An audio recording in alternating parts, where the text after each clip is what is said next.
Salut tout le monde, j'espère que vous allez bien. Aujourd'hui, je voulais vous parler des outils Google dans le marketing digital. Je ne parle pas de l'IA ici, hein. Google a créé énormément d'outils IA. Je ferai une autre vidéo là-dessus. À un autre moment, là, je voulais vous parler des outils un petit peu de marketing digital que vous allez pouvoir utiliser pour surveiller votre site, pour faire des pubs, etc., etc. Donc, je vais vous les lister. C'est une vidéo assez globale et générale pour les gens qui s'y connaissent moins. Si vous ne savez pas encore qui je suis, mon nom c'est Basel Kamel, je suis le fondateur de LBL Agency SARL et ce qu'on fait c'est qu'on aide les petites PME à exploser leur chiffre d'affaires grâce à nos méthodes de marketing digital. D'ailleurs, si vous voulez travailler avec nous, vous avez un lien dans la description dans lequel vous allez pouvoir booker un meeting et dans lequel on va pouvoir discuter ensemble de vos besoins et comment est-ce qu'on peut potentiellement vous aider. Allez, c'est parti. Donc, le tout premier outil qui va être indispensable si vous avez un site internet, ça va être évidemment Google Analytics. Donc, GA4. Donc, qu'est-ce que c'est Google Analytics? En fait, c'est la base de la base de la base. C'est l'outil qui va vous permettre de regarder ce qui se passe sur votre site. Comment est-ce que vous savez ce qui se passe sur votre site si vous n'avez pas quelque chose qui traque les données et qui, pour vous, va regarder où est-ce que les gens y cliquent, où est-ce qu'ils ne cliquent pas et qu'est-ce qui se passe dessus. Donc, Google Analytics va vous permettre par exemple de regarder d'où est-ce que provient la source de votre trafic sur votre site internet. Est-ce que c'est du SEO? Est-ce que c'est dû à la publicité? Est-ce que c'est dû tout simplement à un lien, etc., etc. Et quelles sont les pages qui sont visitées? Quels sont le taux de personnes qui viennent sur votre page et qui restent dessus? Combien de temps ils restent dessus? En fait, toutes les infos dont vous avez besoin, vous allez pouvoir les avoir grâce à Google Analytics. Et du coup, Google Analytics est tout simplement un outil indispensable si vous avez un site internet. Et donc le pire, c'est que si vous faites des publicités sur votre site internet mais que vous n'avez pas Analytics dessus, vous ne savez pas ce qui se passe et vous êtes en train de brûler du budget dans le vide. Surtout si vos pubs ne fonctionnent pas, vous n'allez pas pouvoir savoir où est-ce que ça bloque. Okay.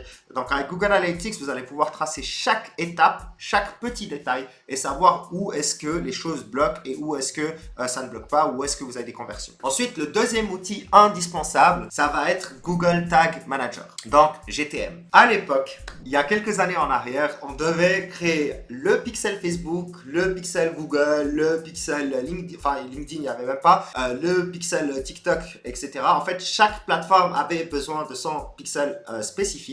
Et ensuite, on devait chaque fois les importer sur le site internet. Okay? Avec Google Tag Manager, c'est très différent. En fait, les choses changent complètement. En fait, ça va vous permettre de regrouper tous les pixels à un seul endroit et ensuite de coller le code directement dans le header de votre site et d'avoir tous les pixels qui sont directement installés dessus. Donc, en fait, ça permet de centraliser tous les pixels. Juste pour rappel, un pixel, c'est tout simplement un morceau de code qui va récolter les informations sur les utilisateurs. Donc, qui est-ce qui visite, combien de temps il est resté, etc. Est-ce qu'il a acheté, est-ce qu'il n'a pas acheté, etc., etc. C'est les informations qui vont être récoltées par les plateformes publicitaires pour avoir des informations en fait pour mieux optimiser vos campagnes marketing. D'accord?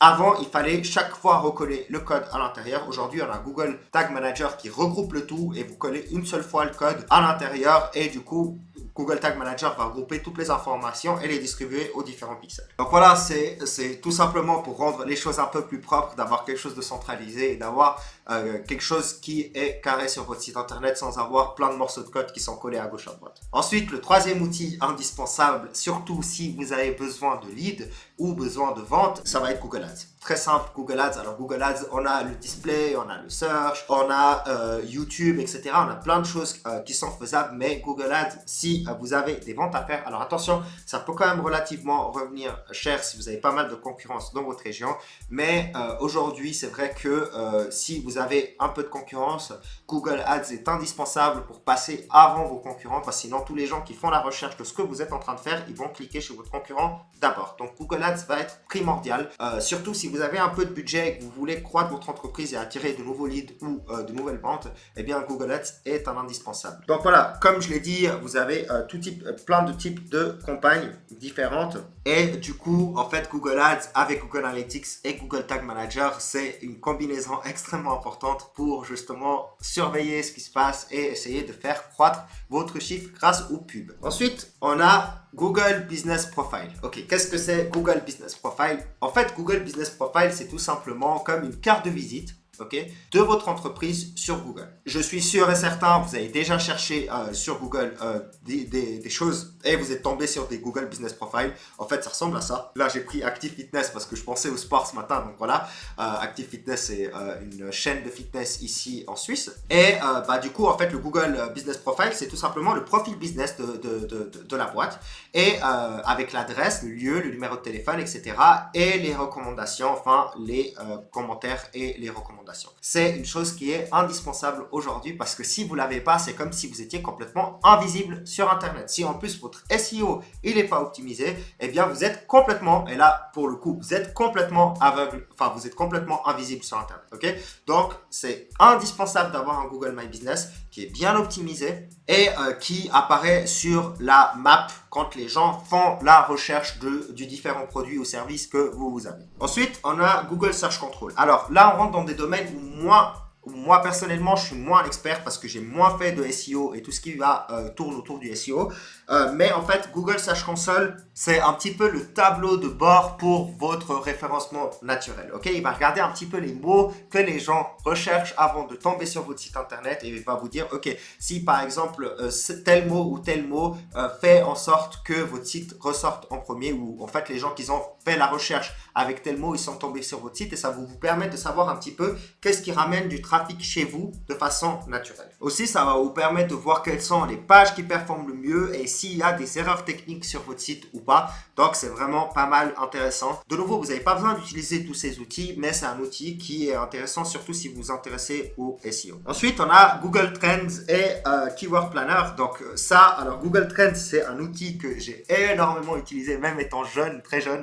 Ça va vous permettre de regarder un petit peu quelles sont les tendances actuelles du marché, quelles sont les tendances actuelles des recherches. Donc, par exemple, si vous tapez pompe à chaleur dans Google Trends, vous allez pouvoir voir sur l'ensemble de la Suisse l'ensemble des recherches qui a été fait durant telle ou telle période. Okay, ça va vous permettre de voir si effectivement il y a une tendance actuelle, s'il y a une croissance de la tendance ou pas, et ça va vous donner des informations extrêmement intéressantes sur le marché parce que qui dit recherche sur Google dit intérêt croissant ou décroissant. Okay. Ensuite, on a le Keyword Planner. Donc, le Keyword Planner, c'est un outil qui va, vous dire le volume de recherche pour un mot-clé spécifique. Et du coup, ça va vous permettre, en fait, de savoir si la concurrence, enfin, le nombre de concurrences qu'il y a sur un mot spécifique. Donc, est-ce que le mot-clé est énormément recherché ou pas? Donc, ça va être intéressant, évidemment, pour les campagnes Google Ads. Et du coup, c'est un outil qui est important si vous faites du Google Ads. Sinon, le dernier outil qui me semble extrêmement intéressant, que moi, j'ai personnellement jamais utilisé en toute transparence, c'est Google Locker Studio. Donc, qu'est-ce que c'est en fait? Ça va vous permettre de regrouper toute la data des différentes plateformes que vous avez, que ce soit Facebook Ads, LinkedIn Ads, etc., Google Ads, dans une seule plateforme et d'avoir justement les données qui sont rangées sur cette plateforme. Évidemment, il va falloir tout configurer là-dessus, mais concrètement, c'est extrêmement intéressant si vous avez plusieurs canaux et que vous voulez regrouper tous ces canaux. Alors, mes clients, globalement, ils travaillent sur un ou deux canaux en même temps, donc généralement, c'est assez rare que j'ai besoin de regrouper toute la data. Mais si vous êtes une entreprise où vous dépensez beaucoup et vous utilisez beaucoup de plateformes, etc., n'hésitez pas à utiliser Google Locker Studio, qui peut être intéressant en fait justement pour regrouper toutes les données en un seul endroit et d'avoir des retours, des insights sur ce que vous devez faire pour chacune des plateformes. Donc voilà, j'espère que vous avez apprécié la vidéo. C'était une vidéo où je présente des outils. C'était une vidéo assez globale, mais j'espère quand même que c'était intéressant pour vous. Si jamais le contenu sur le marketing digital vous intéresse, n'hésitez pas à vous abonner. Je sors régulièrement des vidéos qui parlent de sujets semblables ou de sujets beaucoup plus poussés aussi. Et si jamais vous avez besoin d'aide pour justement faire croître votre boîte grâce au marketing digital, on peut vous aider. On fait de la génération de leads, on travaille avec des clients dans beaucoup de domaines et du coup, on peut vraiment vous aider à croître votre boîte. N'hésitez pas à cliquer dans le lien dans la description. Vous allez pouvoir booker un meeting avec moi et on va pouvoir discuter de vos besoins et comment est-ce que je peux potentiellement vous aider. N'oubliez pas de vous abonner et de laisser un commentaire si jamais vous avez apprécié. Allez, c'était Basel, à tout bientôt.